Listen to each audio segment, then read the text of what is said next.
William, hopefully your favorite videographer from Two Hats Publishing. I welcome you to another Two Hats special of community events. Let's look in and see what's really happening. Tell me everything I need to know, Jane. Well, it's good to meet you today, it is, and it's going to be a busy day here at the Irish Festival. I'm Jane McDanmiel. I'm from Limerick City and I live on Achill Island. Part of the year, that's County Mayo, west coast of Ireland. So it's good to have the best of both worlds. I come here and I married a Texan, that's why I'm stuck in Texas. I make Irish dolls, I tell stories. I've been telling stories since I was about 8 years old. Started out with there was a lot of going on in the world at that time. I wrote a letter to John Bull, which was a weekly magazine, a bit like Time. And I wrote them and gave them the answer to world peace, which was to lock all the leaders in one room and not feed them for a week. And they sent me a cheque for £3, which was a lot of money in those days, and asked me if I would write a political column once a week. So that's when the storytelling started. So I make Lizzie drippings, which go back to about 1805. Lizzie's a working class doll from Ireland, and I have luckily 3 daughters. Lizzie worked in the big house and did all the dirty work, what we call the scullery work. And I make table runners, and I make these dolls, which are from the west coast of Ireland. These are PJs, Patrick Josephs, from the Aran Islands. And why they wear these pullovers, which everybody here at the festival is wearing, is because these were developed by the fishermen themselves, who were used to fixing nets. So these were made as a way of identifying a dead body when it got washed up on shore, a fisherman. Irish fishermen don't learn how to swim because they say it takes you 5 minutes to die in the Atlantic if you can't swim, but half an hour if you can. So when a body gets washed up on shore, you very often can't tell the face, but you can identify the family pattern on the pullover. So each family that fishes has its own combination of patterns. So it's lovely to do something that has a story, something that has behind it. And that's the Irish for you. We talk all the while. All the while. Well, we got little pillows over here. What little pillows? Over here? Oh, those are pot holders. Ah. So they're for using. I love to cook, and these are pot holders. Yeah, I'm the pot holder queen of South Texas. Ah. I'm always making pot holders. And these I brought from Ireland, where I live on Achill Island. So we're very proud of our Ireland, Achill is a small island, but Ireland is a large island off the coast of Achill. So there's a lot of home. These is what the original Irish fishermen look like. You see, these are currachs, these boats, and they're very light. They bob on the water very, very, very lightly, and they're very fast. These are the pullovers that you've seen on the PJs, and they used to hunt. This is 414 currachs. They would hunt in the sea for whales and for basking sharks, because the liver of the basking shark was used in the early aircraft industry, actually. So it's a dangerous, dangerous life. That's why the pullovers were very important. You needed to be able to tell a body when it got back from the sea, if it got back. And we still lose 2 or 3 people to the sea every year, because they still fish in those small boats, some of them. Good stuff over here. Yeah, we got some good stuff over here. These are tater bakers, which is a Texas thing, and they're made of organic cotton. There's instructions on the inside: organic cotton, organic batting, because you're cooking food in them in the microwave. Right. You can cook 2 potatoes in 6 minutes in one of those, 2 baked potatoes.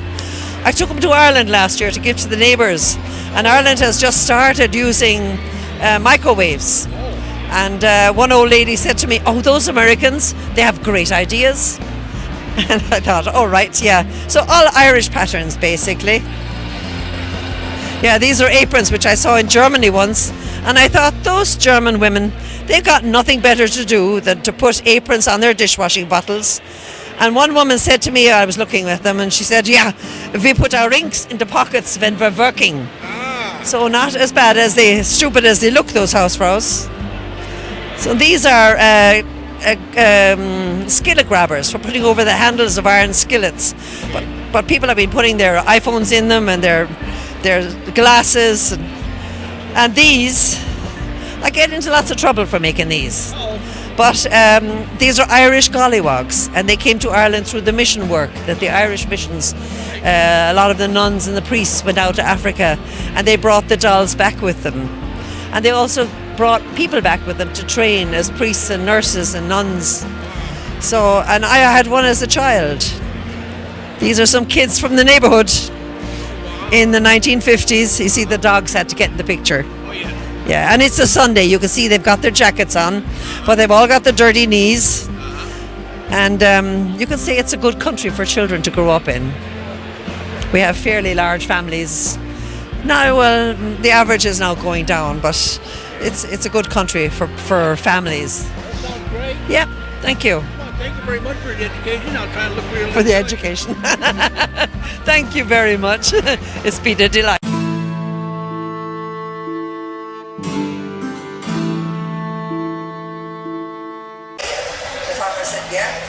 Extra money, you know. Said, well, we only have the one bed. But it's a pretty big bed, me and my wife, you know, there's lots of room in it.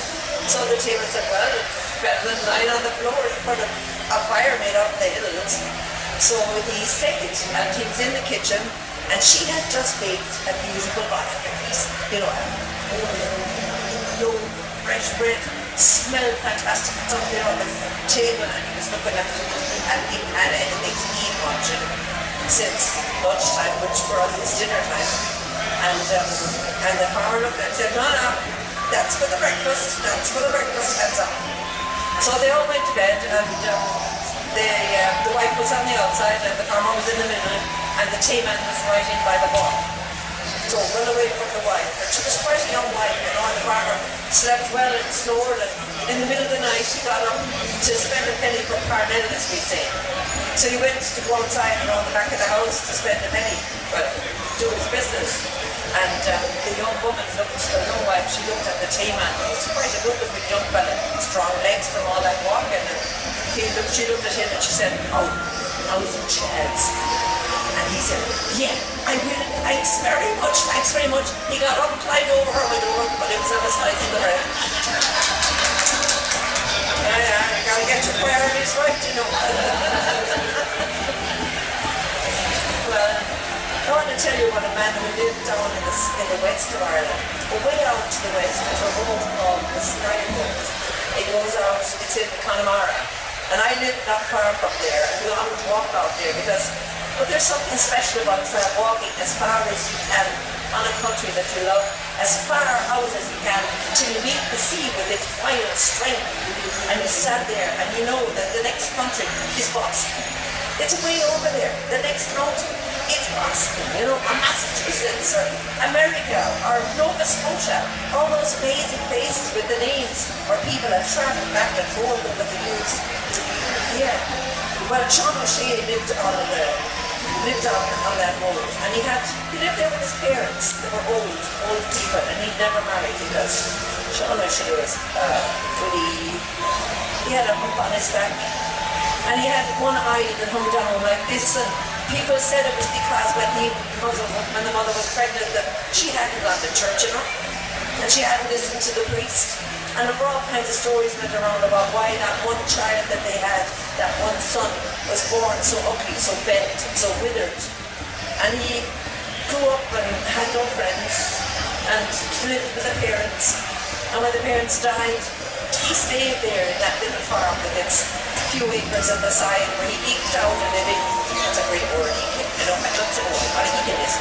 Anyway, he lived there, and he had one friend. Well, it was the whiskey. And he would go down to the pub at night, and he would stay as long as he could till it was closing time on 11 o'clock. And sometimes he made his way home on his own up that rocky road and back up the Sky Road to where his house was. Sometimes the publican had to send something to be with me to help. Often he walked on his own because he was used to the life out there. And he was coming home one night and he heard some music. And he thought, there's somebody down on the shore. What is that? It's not an instrument. It's a voice, or voices. And he went down to where the rocky shore was, where the beach was. There were big rocks and the people stood away back a bit, and he saw there were 5 women dancing in a circle, their hair black and brown, flying out all around them, long hair, and they were naked, and they were dancing in a circle, and they were singing. And he knew that they were serpents. Those are the seals that come in at night from the sea and take off their skins and change into humans and stay on the land. And as long as their skin is gone, they are humans. And they dance. They're famous for their music at night. And he stood behind a rock very close, watching and listening. And he saw that on a couple of rocks over were all pelts, black and brown, rich, luxurious, beautiful pelts. And when you live that far from civilization and so far out, and from season to season, you know that you can use everything. The brambles, the grass, anything you use it, the seaweed for fertilizer, and mix it with sand and those pelts. So he reached over and he grabbed a black pelt and he took it. Funny rods and stones and the women stood. And the hair went down and covered their bodies, and they stood in a circle and they looked at each other, and as one they went over and grabbed those pelts and ran into the sea, and under the sea was there 4 heads, black and brown heads, bobbing on the water. And one stood alone there and looked at him with her dark, octopus eyes, and looked at him and said, "Oh, Hon, so Hon, give me back my pelt." And he looked at her and he said, "Oh no, oh no." She said, "Oh, Hon, let me go back to my sisters. Oh, Hon, not at all." And he looked at her and he said, "Come with me." And he took off his jacket and he put it around her shoulders and wrapped it. Put his arm around her shoulder, and she walked with him up the rocky path up to the house and sat down in the kitchen on a chair, and he made her tea and a slice of bread with fresh butter on it, and she stayed. And he put the pelt away in a secret place, and she stayed. And she stayed. And she stayed a year. She stayed 2. And they became kind of friends. And after 3 years, they married. And he sat in the kitchen as the marriage celebrations went on by the fire of his chair, and his finger held a spoon and it tapped the table in time to the music as he watched his wife swing and dance round and round and round in circles with everybody who wanted to dance. And he, Sean O'Shea, the ugly man who would wow, beautiful wife from the sea, he had never known such joy as he knew that night. But in time they had 2 children, two children, a boy and a girl with webbed fingers. And she was fairly happy. She was especially happy in the spring when she would go with the children down along the marshes by the sea, and the children would come to her running with arms full of yellow irises. In May it was, and they would bring her the irises and say, "Mama, we brought you some flowers." And she was happy, and she would go down and take the children to the sandy beaches and dig for clams, take them home in buckets, cook for dinner for the next day. And one day she was down there, and her children were off playing somewhere, and the little girl came down to her. She was about 8, and she came down to her and said, Mama, we were playing hide and seek in the house. Would you believe it, what I found?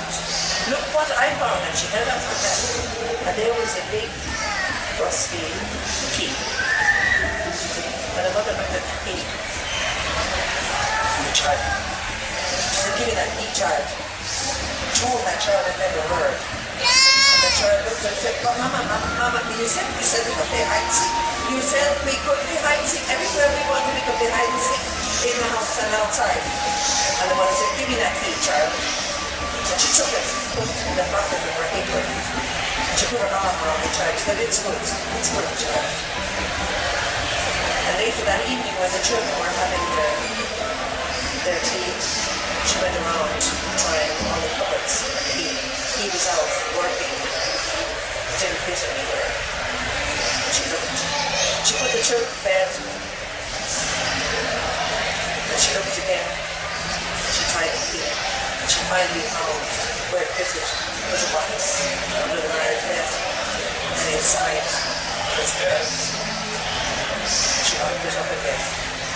And she went to where her children were lying in bed, and she said, you know that time when children are kind of half asleep between dream and the real world, and she said, I have a decision to make, a hard one. You will see me come to the beach, and you will see me, especially on birthdays, on New Year, on Easter, on all the celebrations. Come, I will leave things for you if I go. And her husband came home, and they had tea, and they went to bed. And in the morning, when he woke around 4, early in the morning, you know that time when you've had a good sleep and you're ready for another couple of hours because I don't have to get up this early. And he felt over in the bed like he always did to where she was. And it was cold. And he fell back to sleep again. And when he got up at 7, there was no breakfast on the table, and he looked around the back of the house, maybe she's getting water, looking for her, and he couldn't see her.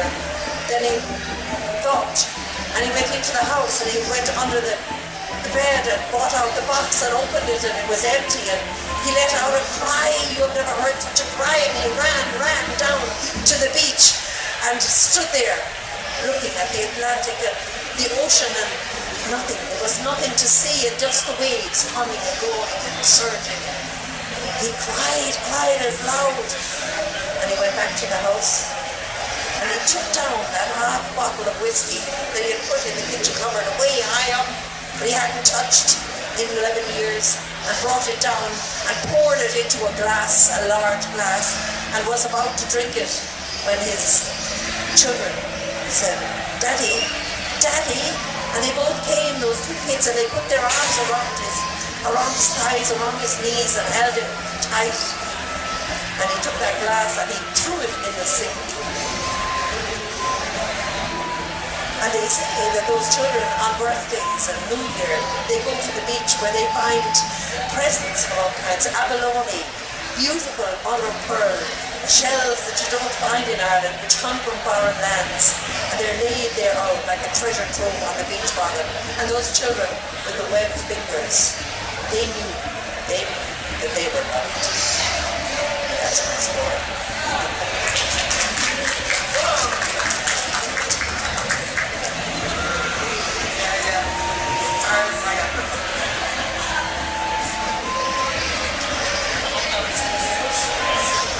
Stories are still valid today, you know.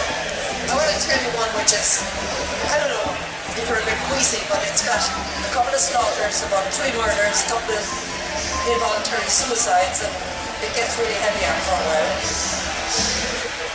There was a time when the Irish were not very rich, and farmers often would pool their resources, and they were close together.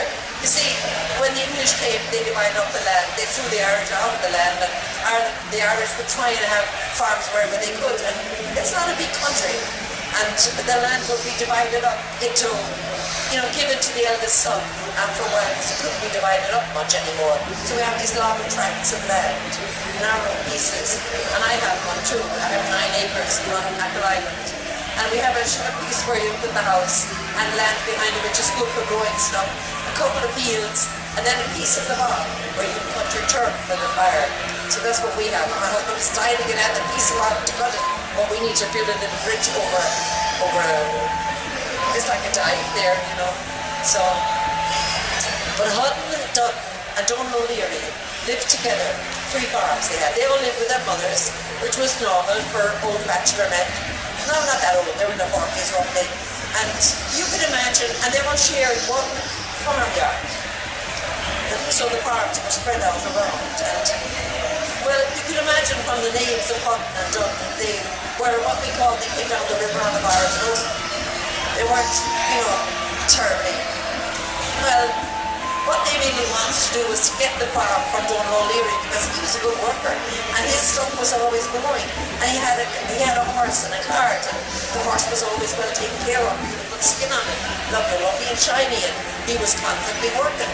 His mother took care of him, made breakfast every day. Their mothers did it too, but they didn't know this. But his place was working, And they were always trying to work out a way, how can we get around it? We need to have that farm. That's a good working farm, that is. We need that. And one day said, I had the idea, we'll kill the horse. You know, he needs the horse to go to market. He needs the horse to do the plowing. He needs the horse to do all the heavy carrying and lifting. We'll do that. We'll kill the horse. Great idea, the other guy. You're a genius. We'll do that tonight when he's fast asleep. He puts the horse there in the sheep bean at the side of the house. They took a sharp knife that night, and over they went to where the horse was.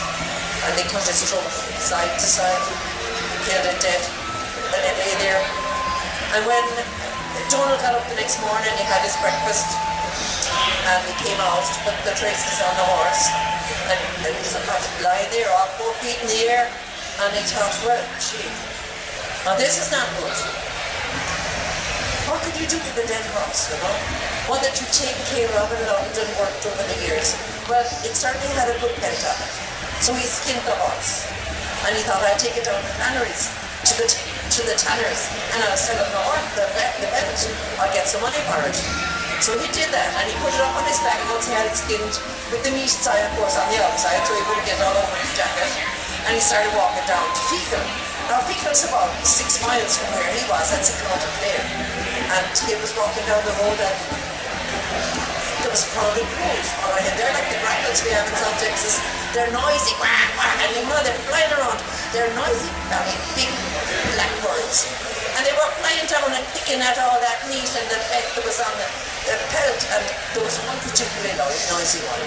Every time it came down, it was like a dive bomber. It would go, wah, wah, wah, and land and then eat, and then go, wah, all the way up again. He thought, gee, how is that? That's a bird with personality, or what is it? That's certainly a noisy bird. But I could use a crow. You could always use a crow for something, you know. So the next time the bird came down and landed on his shoulder and was going at the meat, he grabbed it by the legs and the bird went, wah! And he got it, and he stuck it under his arm. Well, he carried that bird down the Fecal, and he went around the three tanneries, and it wasn't a good day for pelts. He got a couple of shillings, that wasn't much, you know. And so he walked back, and he was walking back those 5 miles, and he came to the pub. There's a pub that's on the side of the road there, just down a bit from the road, and he thought, sure, the day is gone anyway, so I'll go in and have a drink. And he went inside and he put his 2 shillings down on the counter, and he said, here, give me a glass of the good stuff. And the publican's wife looked at him. Now, you have to notice when you go to Ireland, there's 2 types of whiskey. There's the good stuff for the locals, and there's the bad stuff for the tourists. So when you go, I always ask for the good stuff, because, you know, they're going to give you the other stuff that's not too good. So she came out with a glass and she stopped it down on the table. She said, there, glass of my best stuff. And she took the money. Well, he tried it and he went, oh, glass, so not, it's dishwater. Oh, why did you give me this awful stuff? This is not the good stuff at all. I paid good money for this. And she came over and she said, I gave you a glass of the good stuff. That's the best whiskey in the house. It is not. This is awful. I can't drink it. You couldn't even wash a glass with this stuff. And she said, I gave you the best stuff. I tell you, this is the best stuff we buy it every year from Scotland. Well, anyway, and he said, well, I'm not taking it. I'm not taking it. Give me back my money.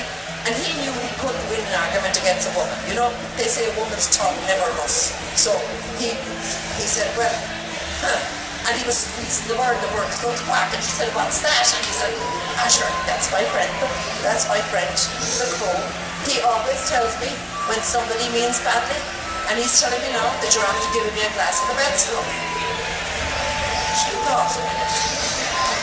And she looked at him. She said, would you show me the crow? And he let her eat out of it. She said, it's a crow, all right. And he squeezed it. He said, oh, the crow doesn't like you at all. He knows you're a liar. So she said, would you sell me the crow?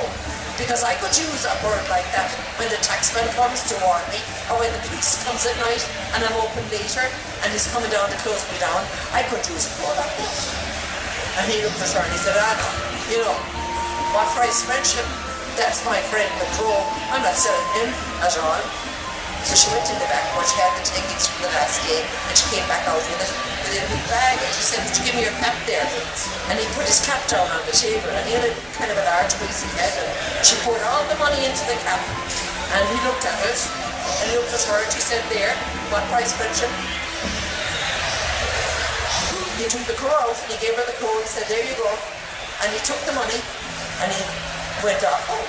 So when he came into the yard, where the two fellas were leaning up against the wall, of course, rubbing their hands, we did him in now, he's done for, he has no bird, he has no horse, and he can't do anything at all. And where'd you get the money? Where'd you get the sack, the cap full of money? It's full of silver, where'd you get it? And he said, you did me a great favour when you killed my horse. I went down to Flannery's, the tannery, in people, and this is what they're looking for tans today, they're looking for hides today. I got it on my well, it's a good day for it. Well, you know what they did. They went home, and they killed all the horses, and they skinned them, and they took them down at a double quick down to Flannery's, and Flannery's wouldn't have anything, so they went around to the other two, and they got only a couple of shillings everywhere, and they knew they'd been had. Oh boy, and they were walking home, and they were mad at her man, Donald, he had one over on us, he's not going to do that again. And they took them 2 days to really think, what can we do to get this fella? This is awful, this is terrible, we should have killed him, not the horse. Said, that's an idea. And the other girl said, it's genius, we should have done that the first time. We should have done that. We'll do it tonight. Well, it was the summer. I'll tell you, it was a warm day in Ireland. It was 72 degrees. The sun was splitting the rocks. It was a really hot day. And, it was a small cottage, and there's an extra little, what do you call it, kind of a floor just below the ceiling. They call that the high kitchen. And up there you go up a ladder, and that's where he slept, that's actually where the mother slept at night. And he said to his mother that evening, he said, it's a really hot day, and it's going to be so hot up there on the half. Why don't you come down and sleep in my bed there by the window in the kitchen, and you can open the window at night, it'll be cool, and I'll go upstairs.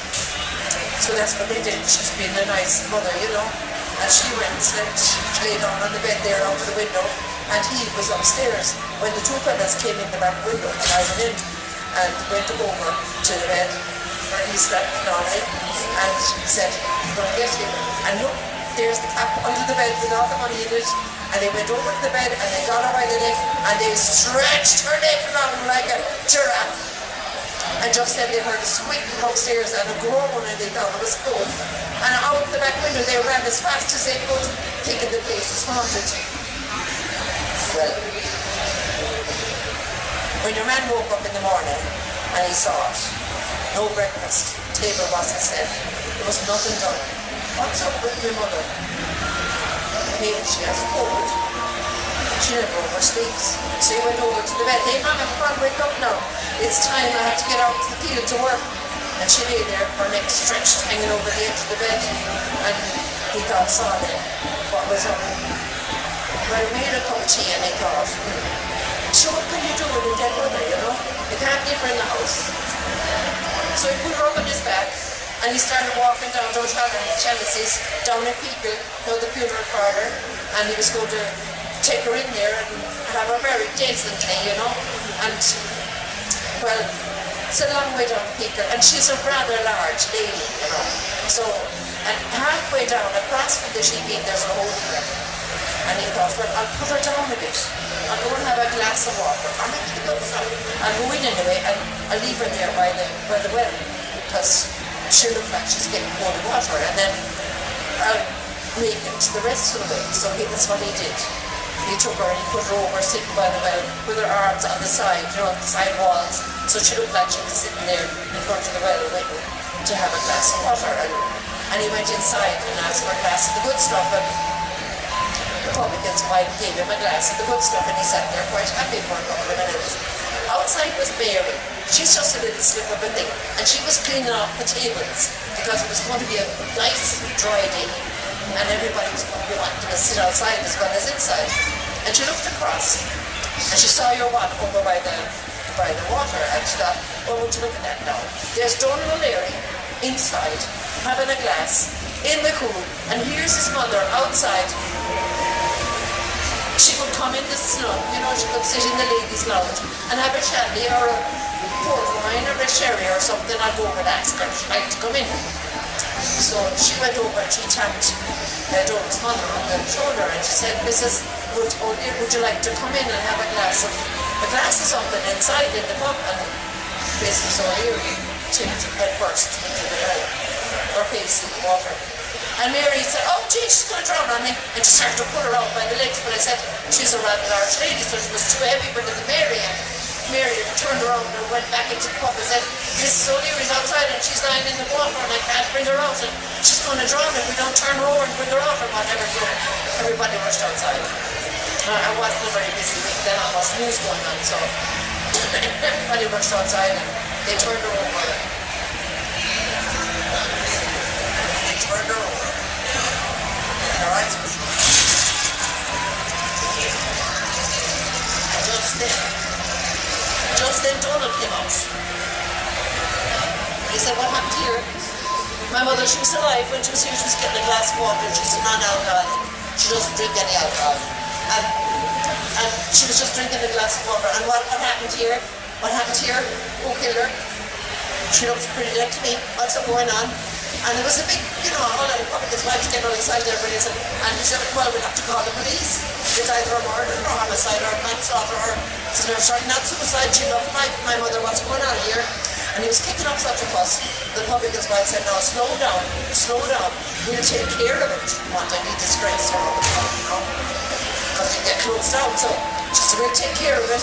And she took her out a collection, she got a collection.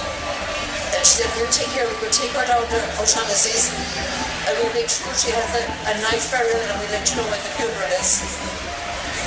So he was happy enough with that. And he took the money home in his hat, a pile of it. And when he got in to the yard, what did he see? The two fellas leaning up against the wall again. We did him in now, we killed him dead. He's had. Where'd you come from? We just, last night, he said, well, you did me the biggest favour when you killed my mother last night because I took her down to Shaughnessy's and would you believe it, they didn't want her. I had to go next door to lay her down because she's heavy. And you know what? All the furniture shops in town, they're looking for old women for mattresses. I sold her at a profit. Look what I got. Well, it was two fellas did. They went home and they killed both their mothers, stretched their necks long, and took them down the Shaughnessy's and around all the furniture shops and shouted, and walked around town when nobody would take them and so old women for mattresses, special today. And it was only when they were being covered by a crowd of little boys that realised the little boys were throwing cow dung at them and stones and realised they'd been had and everybody thought they were crazy. So they had to go to Shaughnessy's and pay for 2 funerals and they walked home. And that was it. They had it. Till a couple of days later, Papa said, we can't leave this on us, we have to do something about it. Let's take it down to the river and drown him. The fellow said, well, genius. Honest to God, I'd be lost without you. You're the one with the ideas around here. Honest, we should have done that 3 weeks ago. So they went over that night with a big sack. And they went in the back window and he was asleep under the window in the kitchen in the bed and snoring away. And they packed him into that sack and they tied him with 13 knots. And they started walking down as the sun was coming up, down that windy road towards the river. And he said, we'll throw him in the river. It's going to be done for now. And he was inside in his sack all quiet. And as they gradually came to a part that was wide, you could see over the fields. And Martin said to the other brother, would you look at that? Look at that, over there. The other brother said, what, I don't see nothing. Look over there, there's dinner running across the field. And the other brother looked, he said, by God, that's true. It's a 3-legged hare, it's running across the field. 3-legged hare can't run very fast. So we'll go catch him, we'll have dinner made, we'll be all set, we'll throw your man in the river then. So let's go get him before he runs off into the hedge. And they put the sack down the middle of the road, and off they went after the 3-legged hare, running across the field, almost out of sight. And just then, a young fella came around the bend in the road, herding 6 black Kerry cows before her. Now, he wouldn't argue the black Kerry cows that roam on the mountains. They're the best cows there are. Their meat is great again, smell of heather, fantastic. And he was going to market, the young 16-year-old.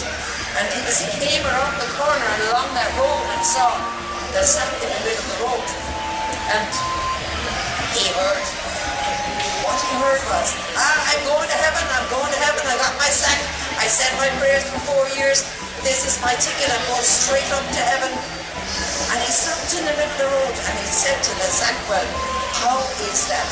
You got your ticket to heaven, and me, here's me, I'm working like crazy every morning, the farmer sits in bed with his fat wife having breakfast in bed, and I'm doing all the work. Would you be room for me in the sack? And Donald answered outside from the sack. He said, well, you know, there's a rule, you know, it's you gotta pray for 4 years, and then it's one man, one sack. You're gonna have to start praying. Sure, I can't wait, I'll be dead before I finish praying. Would you, I could give you something for the sack. Now what would you have? Said Donald from inside the sack. I have 6 beautiful black Kerry cows here. I'll give you the cows if you give me the sack. Shortcut. Well, said Donald, I think about it. 4 years is a long time to pray, you know. And I was kind of looking forward to seeing St. Peter up there. I heard he has great whiskey. Well, open up the sack for me, which is all those knots on the top. And the young man opened up all the 13 knots real fast. And Donald sat up and the sack fell down around him, and he looked around. He said, no, not bad. They're pretty nice little cows. He said, yeah, they're getting ready for market. They're gorgeous cows. Well, said Donald, it breaks my heart, but you get in the sack and I'll tie it up and I'll take the cows. So he did that. The young fella got in the sack. Now I told you it was like 3 murders and 2 slaughters and a couple of voluntary, but I kind of lost count. So he herded the cows back home and into the yard, and well, you know who was standing in the yard doing nothing as usual, rubbing their hands into it, you know. No, they weren't in the yard. They had gone looking for the dinner. And lost I am. So they came back and they had the 3-legged hare in the hand, and they picked up the sack and off down they went to the river. And there where the river runs deep and strong, they took that sack and they swung it and they threw it into the middle of the river. And they watched as it sank, and the bubbles came up and it was down and it was gone. And they said, where did you win now? Now he's had it. He's done for. We'll go home and we'll divide up that bar. So they walked back home and they were rubbing their hands and they were thrilled to bits. And when they got into the yard, there he was. He's putting the cows in the byre. And they said, well, what happened to you? We just threw you in the river. How did you get out? You were in a sack. There was 13 knots on that sack. Nobody in their life can open up 13 knots and not drown at the same time. And he said, well, when you threw me in the river, you did me the biggest favor, because you know what? Down there where you threw me in, where it's all dark, there's hundreds of Kerry cows. They're all milling about under the water, just waiting to be picked up. And they said, well, we're going to go back with you. We'll give you a hand. And he said, oh, I'm going back there, don't mean it. No, they said, we'll go back with you. We want some of those cows too. And they marched it down to the river, one on either side. And they stood there. And they said, where? Now where? And he said, there, where it's all dark. You see that? And they stood there and said, my God, look at that. It's hundreds of cows. They're all there under the water. That's why it's so black. Stand back now, he said. I'm going to take a long run into the river and jump down and get me about 6 cows I can manage at one time. And he was about to do it, and Doug took him and pushed him backwards so he fell on his backside.